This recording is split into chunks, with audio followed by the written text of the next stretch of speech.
नमस्कार मित्रांनो, स्वागत आहे सर्वांचं ग्रीन गोल्ड ॲग्री आपल्या मराठी यूट्यूब चॅनलमध्ये. तर मित्रांनो, आज आपण माहिती पाहणार आहोत उन्हाळी भेंडी लागवड.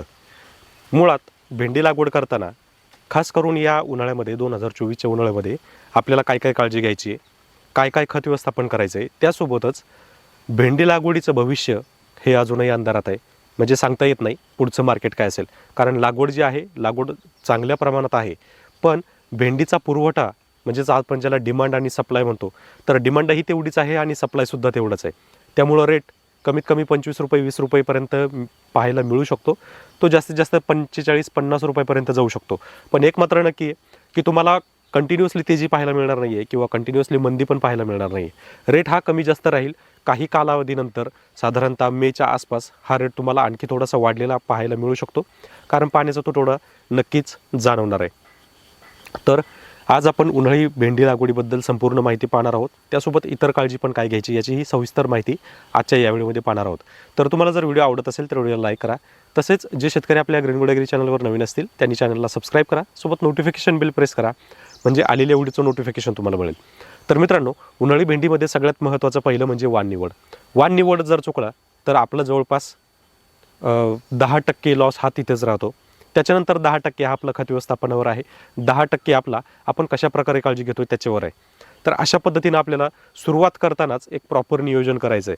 तर त्याच्यासाठी जे काही आपल्याला वाणाची निवड करायची आहे, तर वाणाची निवड जर तुम्हाला करायची असेल तर मी 100% सांगेल की निर्मलची एकतर जुली करा किंवा ॲडव्हान्टाची राधिका करा, किंवा सध्या जर एकंदरीत विचार जर केला तर कायरा हा वाणसुद्धा सध्या मार्केटमध्ये खूप जास्त गाजतोय, तर तुम्ही तो सुद्धा करू शकता. काही व्हिडिओसुद्धा मी त्याचे पाहिलेले आहेत. तर वाण जवळपास सारखाच आहे, पण तरीसुद्धा ॲडव्हान्टा मी प्रॉपर सजेस्ट करेल. कारण ॲडव्हान्टाचं असं आहे की फुटवे जास्त येतात, त्यामुळं लाग जास्त लागतो. आणि शेतकऱ्याला पाहिजे काय, तर लाग जास्त पाहिजे. भलेही 10 रुपये तुमचे सीड्सचे जास्त असू द्या, पण माल चांगला मिळाला पाहिजे, क्वालिटीचा मिळाला पाहिजे आणि लागसुद्धा तेवढाच चांगला मिळाला पाहिजे. कारण शेतकऱ्यांना किती संकटाला सामोरं जावं लागतं हे फक्त एक शेतकरीच समजू शकतो. त्यानंतर याच्या पलीकडे जर आणखी तुम्हाला काही वाण करायचे असतील तर तुमच्या लोकल जागेमध्ये किंवा एखाद्या ठराविक तुमच्या जागेवर जर तुमच्याकडे काही वाण येत असतील, तुम्ही जर लावलेले असतील तर तुम्ही ते सुद्धा करू शकता, जर तुम्हाला ते चांगले वाटत असतील. कारण भेंडीमध्ये काही वाण ब्रँडेड आहेत, काही वाण ब्रँडेड नाही आहेत, पण ते कोणत्या ब्रँडपेक्षा कमी नाही आहेत. त्यामुळं हे वाण आपण ओळखायचे. तुमच्या परिसरामध्ये जर हे वाण फेमस असतील तर तुम्ही ते सुद्धा करू शकता. मी असं काही कोणताही एक ब्रँड रेकमेंड करत नाही, फक्त एक शेतकऱ्याच्या दृष्टीने कोणता चांगला असू शकतो ते सांगत आहे. तर आता हे झालं वाणाबद्दल. आता लागवड नियोजन काय, तर लागवड नियोजन मी स्वतः जी लागवड केलेली आहे ही 2.25 फुटावर ठेवलेली आहे, पण याच्यामध्ये मी गवार निवडलेली आहे. तुम्ही अशाच पद्धतीनं भेंडीसुद्धा करू शकता. एका रांगेमध्ये गवार तर दुसऱ्या रांगेमध्ये मेथी, कोथिंबीर अशी पिकं घेऊ शकता. किंवा अगदीच उन्हाळा असेल, तुमच्याकडं भुईमुग नसेल तर तुम्ही एका रांगेमध्ये भुईमुगसुद्धा लावू शकता. म्हणजे दोन्हीही पिकं तुम्ही त्या ठिकाणी करू शकता. आणि विशेष म्हणजे भुईमुगाला रेटसुद्धा चांगला आहे. विकायचं सोडा, पण अगदीच घरचे शेंगदाणे जरी झाले तरी भरपूर झालं. आणि विशेष म्हणजे आंतरपीक आहे, म्हणजे एकासोबतच आपण दुसरे पिकंही घेऊ शकतो. आणि विशेष म्हणजे भुईमुगाची कीड जी आहे ही भेंडीवर जाणार नाही, आणि भेंडीवरची कीड ही भुईमुगाच्या पानाला लागणार नाही. आणि जरी भेंडीची कीड भुईमुगाला लागली तरी फार काही नुकसान होत नाही, आणि ते आपण अगदीच नैसर्गिक खतांवर कव्हर करू शकतो. त्यासोबत आणखी असे कोणती पिकं आहेत की जी आपण भेंडीसोबत घेऊ शकतो, तर बरीचशी पिकं आहेत. याच्यामध्ये आपण एकतर फ्लावर करू शकतो, कोबी करू शकतो, पण ही पिकं सध्या तरी करू नये असं मला वाटतं. जर तुम्हाला करायची असेल तर साधारणतः एप्रिलच्या लागवडीमध्ये ठेवा, तोपर्यंत तुमचं भेंडी पीक जे आहे हे थोडंसं मोठे होईल. आणि शक्यतो जर तुम्हाला आंतरपीक घ्यायचं असेल तर भेंडीचं जे अंतर आहे किंवा बेड जो आहे हा साधारण 3 ते 3.5 फुटापर्यंत ठेवा, म्हणजे तुम्हाला आंतरपीक घ्यायला अडचण येणार नाही. त्यासोबत आतमध्ये फिरायला सुद्धा तुम्हाला मोकळी जागा मिळेल. परिणामी दोन्हीही पिकं स्वस्त राहतील आणि उत्पन्नसुद्धा चांगलं मिळेल. त्यासोबत आता अंतरमध्ये काय करायचं आहे, तर अंतरामध्ये तुम्हाला जर फक्त भेंडीच करायची असेल तर 2.25 फूट किंवा 2.5 फूट हा जो बेड आहे हा सफिशियंट आहे. जर तुम्हाला आंतरपीक घ्यायचं असेल तर 3-3.5 फुटाचा बेड निवडा, ज्याच्यामध्ये एक साईड भेंडी, एक साईड इतर पीक. इतर पिकामध्ये मेथी, कोथिंबीर, शेपू, पालक, बीट, त्यासोबत आणखी भुईमुग असेल. हे तुम्ही 6 पिकं जी आहेत ही आंतरपीक म्हणून निवडू शकता. 6 पिकामध्ये तुम्हाला जे पीक चांगलं वाटेल तुम्ही त्याची हमखासपणे निवड करू शकता. भुईमुग असेल तर थोडीशी दाट पेरणी किंवा दाट लागणसुद्धा करू शकता टोकन पद्धतीनं. याच्यामध्येही तुमचा चांगला आणि पुरेपूर फायदा होऊन जाईल.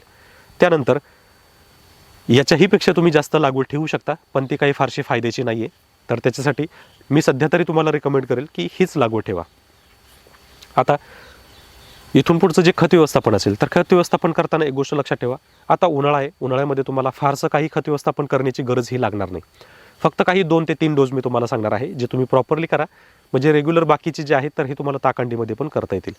तर यामध्ये सगळ्यात पहिला जो डोस आहे, साधारणतः आपली भेंडी जी आहे 2 ते 4 पानावर असताना 19-19 ह्युमिक ॲसिड सोबत एखादं टॉनिक तुम्ही त्याच्यामध्ये देऊ शकता, किंवा ट्रायकंटॅनॉल म्हणजे विपुल हे देऊ शकता.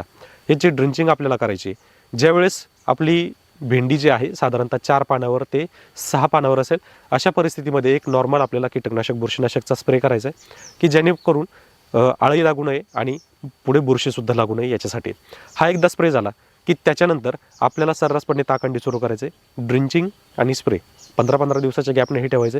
या अशा वातावरणामध्ये सुद्धा, ओव्हरहिटिंगच्या वातावरणामध्ये सुद्धा आपली पिकं जी आहेत स्ट्रॉंग राहतील आणि त्यांच्यावर कोणताही अपाय होणार नाही. कीड जो प्रादुर्भाव असेल हा कमी राहील किंवा नसेलही, पण जास्त येणार नाही, अजिबात येणार नाही. त्याच्यासाठी आपल्याला ही ट्रीटमेंट करायची. आणखी ज्यावेळेस भेंडी आपली वाढणार आहे किंवा वाढीला लागणार आहे, फुलकळी अवस्थेत असू शकते, तर अशा परिस्थितीमध्ये आपल्याला लिंबूपासून बनवलेलं ॲमिनो ॲसिड हे पण बनवून ठेवायचं आहे. ॲमिनो ॲसिड कसं बनवायचं आहे याचा व्हिडिओ मी तुम्हाला आपल्या यूट्यूबच्या चॅनलवर दिलेला आहे, तुम्ही जाऊन तो पाहू शकता. आणि भरपूर अशी काही घरगुती खतं आहेत की जी आपण घरच्या घरी बनवू शकतो, ती नक्की बनवा आणि आपल्या पिकासाठी नक्की त्याचा वापर करा. घरगुती खतांचा आपल्या पिकासाठी अतिशय चांगला वापर होणार आहे आणि फायदाही होणार आहे. कारण एक की कोणतेही खतं बनवायला तुम्हाला अगदी 100 ते 200 रुपयापेक्षा जास्त पैसे लागणार नाहीत. त्यामुळं तुम्ही हे खत अगदीच घरच्या घरी सहज बनवू शकता आणि याच्यापासून बाकीचे जे खतं आहेत तर त्यांच्यातला जवळजवळ 1000 ते 2000 रुपये खर्च तुम्ही आरामशीर वाचवू शकता. आणि हो, उन्हाळ्यामध्ये तुम्ही आरामशीर कोणत्याही नैसर्गिक खतावर कोणतंही पीक घेऊ शकता, कोणताही प्रादुर्भाव जास्त जाणवत नाही. त्यामुळं आपल्याला खूप जास्त खर्च करायचा आहे आणि पीक टॉपचं काढायचं आहे हा गैरसमज आपल्या डोक्यातून काढून टाका आणि आपल्या पिकाला काय भाव मिळतोय, आपली अवस्था काय होणार आहे यावर थोडंसं लक्ष केंद्रित करा आणि त्यानुसारच आपल्या पिकावर किती खर्च आपल्याला करायचा आहे हे लक्षात घ्या किंवा हे ठरवा. कारण उन्हाळा हा एक असा सीझन आहे की ज्या सीझनमध्ये कोणत्याही पिकावर रोगराई ही कमी असते. कोणतंही पीक तुम्ही घ्या, त्याच्यामुळं खर्च करताना थोडासा विचार करा. आपलं बजेट किती आहे, आपल्याला येणारं अपेक्षित उत्पन्न काय आहे आणि त्याच्यातून मिळणार आपल्याला नफा काय, हे गणित तुम्ही कधी पण कोणतंही पीक करताना सुरुवातीच्या कालावधीमध्ये या गोष्टीचं थोडंसं आत्मचिंतन करा आणि मग त्या पिकामध्ये उतरा. निश्चित तुमचा 100% फायदा होईल आणि तुम्हाला प्रॉफिट दिसेल. नाहीतर मग तुम्ही कोणत्याच्याही सांगण्यावरून जर काहीही करत असाल तर तिथं बऱ्याच वेळा चान्सेस असतात की आपण तिथं लॉसमध्ये जाऊ शकतो. आणि आंतरपीक मी याच्यासाठी सांगत आहे की तुमचं जे काही आंतरपीक निघणार आहे त्या आंतरपिकातून मुख्य पिकाचा तुमचा सगळा खर्च हा निघणार आहे. तो तोडणी असेल, खत व्यवस्थापन असेल किंवा ट्रॅक्टर मशागत असेल, हा सगळा खर्च तुमचा तुम्हाला आंतरपीक हे आरामशीर काढून देईल. तर भेंडी लागवड करताना आता बऱ्याच शेतकऱ्यांना हा जे एक अंदाज येत नाही आहे की मार्केट काय असेल. तर मार्केटचं मी तुम्हाला सुरुवातीला सांगितलं आहे, मार्केट व्हॉलेटाईल राहील. मार्केटवर फारसं काही विचार करू नका. तुम्हाला 20 रुपये रेट पण पाहायला मिळणार आहे उन्हाळ्यामध्ये, काळजी करू नका. आणि 50 रुपये पण रेट पाहायला मिळणार आहे. फक्त थोडासा धीर धरा. शक्यतो मार्केटला नेताना 80% माल मार्केटमध्ये विका, म्हणजे आडत्याकडे विका, आणि 20% जो आहे हा स्वतः हात विक्री करून विका. शक्य होत असेल तर 50-50 करा. तुमचं जर 200 किलो जर माल रोज निघत असेल आणि तुमचा 200 किलो जर तुम्ही विकू शकत नसाल स्वतः, तर 100 किलो मार्केटला द्या आणि 100 किलो स्वतः विका. 100 किलो तुम्ही आरामशीर एका दिवसामध्ये माल विकू शकता.